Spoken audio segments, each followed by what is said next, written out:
Article anonyme qui circule sur de nombreux blogs américains, mais qui trouve son origine sur un blog appelé Economic Collapse Blog, qui fait penser au blog de l'apocalypse financière de Pierre Jovanovic, et qui s'appelle 23 faits prouvant que le mondialisme fait chuter la classe moyenne vers le tiers-monde.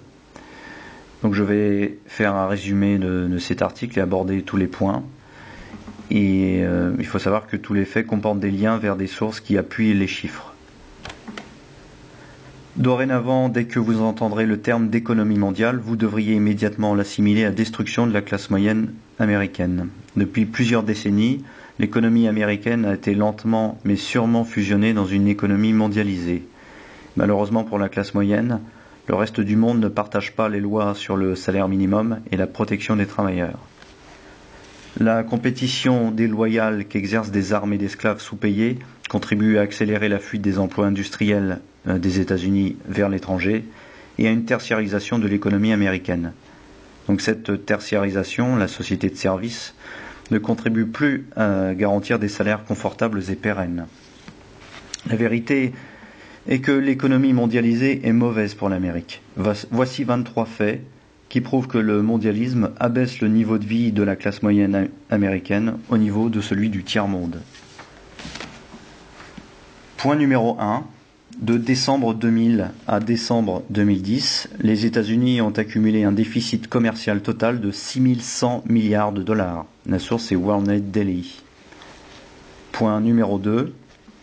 Le déficit commercial des États-Unis était environ 33% plus élevé en 2010 qu'il ne l'était en 2009, même source. Point numéro 3. Le déficit commercial américain avec la Chine en 2010 était 27 fois plus élevé qu'il ne l'était en 1990. La source est le Bureau du recensement.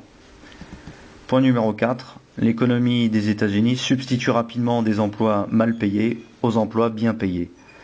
Selon le National Employment Law Project, le NELP, c'est une association apparemment, les industries à fort salaire ont représenté 40% des pertes d'emplois ces 12 derniers mois, contre 14% des créations d'emplois.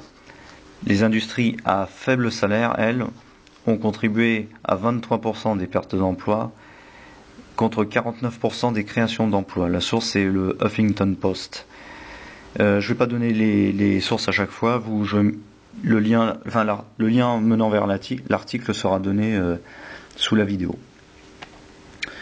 Point numéro 5. Entre décembre 2000 et décembre 2010, 38% des emplois ouvriers dans l'Ohio ont été perdus, 42% en Caroline du Nord et 48% dans le Michigan.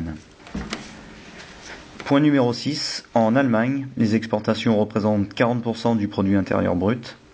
En Chine, les exportations représentent environ 30% du produit intérieur brut. Seulement, je dirais, si je pensais que c'était plus.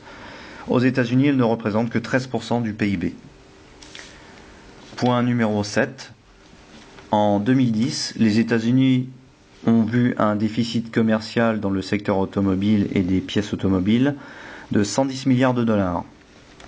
Et moi j'ajouterais, ce qui est quand même le pays de l'automobile, de GMC, des pick-up, de la Mustang, de la Corvette, de la Chevrolet Caprice, de Cadillac, de la Ford Queen Vic. Ils se sont littéralement suicidés, ils ont suicidé leur industrie automobile, quoi. Point numéro 8. En 2010, la Corée du Sud a exporté 12 fois plus d'autos et de camions que les États-Unis en ont exporté vers la Corée du Sud. Fait numéro 9. L'économie américaine a 10% d'emplois de moins, d'emplois correspondant à la classe moyenne, qu'il y a 10 ans. Point numéro 10. Les États-Unis ont actuellement 7,7 millions de salariés en moins qu'en décembre 2007. Point numéro 11. En 1970, 25% de tous les emplois aux États-Unis étaient des emplois de manufacture. Aujourd'hui, ils ne représentent que 9% des emplois. Fait numéro 12. En 2002, les États-Unis avaient un déficit commercial en termes de produits de technologie avancée, se montant à 16 milliards de dollars. Et en 2010, il s'élève à 82 milliards de dollars. Point numéro 13. Les États-Unis dépensent plus de 4 dollars sur les biens et services en provenance de Chine pour chaque dollar dépensé par la Chine sur les biens et services américains. Fait numéro 14. En Chine, les conditions de travail sont si mauvaises qu'un grand nombre d'employés se suicident régulièrement. Foxconn a même installé des filets anti-suicide dans le but d'empêcher que ses employés ne se jettent du haut de ses immeubles. Et c'est moi qui ajoute, Foxconn, c'est la société qui fabrique des iPads, ou les iPods, je sais plus. Il semble que j'avais traduit une vidéo là-dessus. Fait numéro 15. Les salaires des ouvriers en Chine sont incroyablement bas. Par exemple, une usine à Langhua qui fabrique l'iPod emploie approximativement 200 000 ouvriers qui font des journées de 15 heures pour $50 par mois. Fait numéro 16, au Bangladesh, les ouvriers triment dans d'horribles conditions et gagnent en moyenne $38 par mois. Point 17. Au Vietnam, des adolescents travaillent 7 jours par semaine pour 6 cents de l'heure à fabriquer des jouets pour Disney. Ce qu'on appelle les sweatshops. Si vous lisez le bouquin de Naomi Klein qui s'appelle No Logo sur la tyrannie des marques. Point numéro 18. Depuis 2001, plus de 42 000 manufactures ont été fermées aux États-Unis. Fait numéro 19. La moitié des Américains gagnent $505 ou moins par semaine. Point numéro 20. Aux États-Unis, 6,2 millions d'Américains sont au chômage depuis 6 mois ou plus. Point numéro 21. 8,4 millions d'Américains travaillent à temps partiel. Ce sont en général des emplois à bas salaire. Voilà. Fait 22, numéro 22. Si l'on tient compte de l'inflation, la classe active moyenne aux États-Unis gagne moins qu'elle ne le faisait en 1971. Dernier fait, le fait numéro 23. Selon Willem Buiter, économiste en chef chez Citigroup, la Chine sera la première économie mondiale en 2020. Et l'Inde devrait dépasser la Chine en 2050. Bon, c'est des prévisions dont il faut prendre avec des pincettes, toujours. Donc voilà pour ce pinceau sur le déclin de la classe moyenne. Article de Paul Joseph Watson du 3 mars 2011. Hillary Clinton, nous perdons la guerre informationnelle. La secrétaire d'État Hillary Clinton, lors d'un comité sur les priorités de la politique étrangère américaine, le 2 mars, a admis que le département d'État avait besoin de plus d'argent parce que le complexe militaire ou industriel perdait la guerre de l'information, et au profit de Russia Today ou de Al Jazeera. Nous sommes dans une guerre informationnelle et nous perdons cette guerre, a dit Hillary Clinton, essayant d'obtenir des financements pour sa propagande de système, en concurrence avec les médias étrangers. Donc Paul Joseph Watson évoque la capacité de nuisance que peut avoir Russia Today, RT. Une publicité de la chaîne invitait à réfléchir sur les deux versants d'une même histoire. Et cette publicité a été interdite dans les aéroports américains l'année dernière.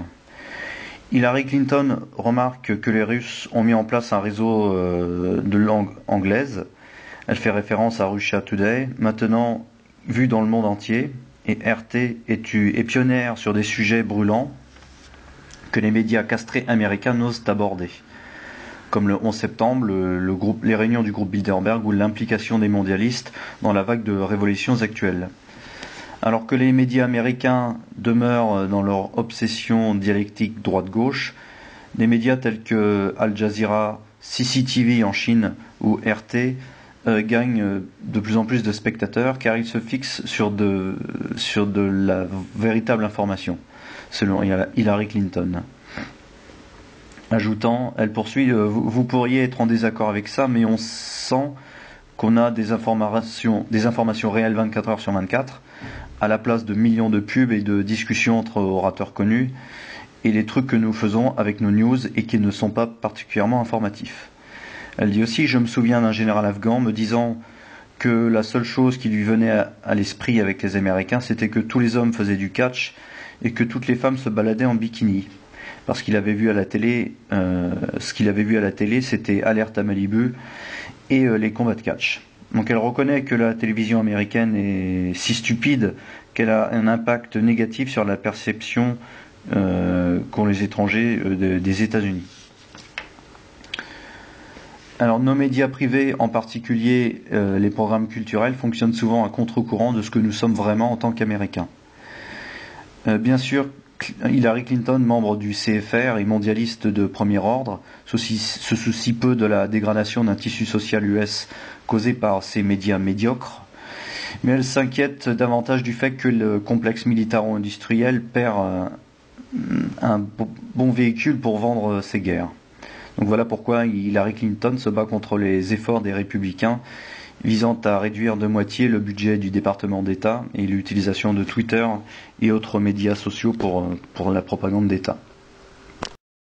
Article du 3 mars 2011 de Kurt Nemo sur Infowars. Alors, Zakaria, l'Amérique est perdue parce qu'elle se refuse à embrasser le mondialisme. Le mondialiste Fareed Zakaria, membre à la fois du CFR et de la Commission trilatérale, a écrit un article dans le Time Magazine où il prédit la fin de l'Amérique telle qu'on la connaît. Le problème de l'Amérique, selon Fareed Zakaria, c'est l'isolationnisme politique et notre incapacité à embrasser un mondialisme d'économie de marché. De plus, nous nous attachons à des idées drôles et dépassées sur le droit naturel et la Constitution. Je crois que la Constitution était une des merveilles du monde au XVIIIe siècle, mais aujourd'hui nous sommes face à la réalité d'un système qui est devenu dépassé. Trop d'entre nous croient à des demi-dieux qui parcouraient la Terre à la fin du XVIIIe siècle et croient qu'ils nous avaient remis un parfait système de gouvernement. Mais même les fondateurs avaient compris que c'était une œuvre en construction, une entreprise inachevée qui avait constamment besoin de changements, d'ajustements et de réparations.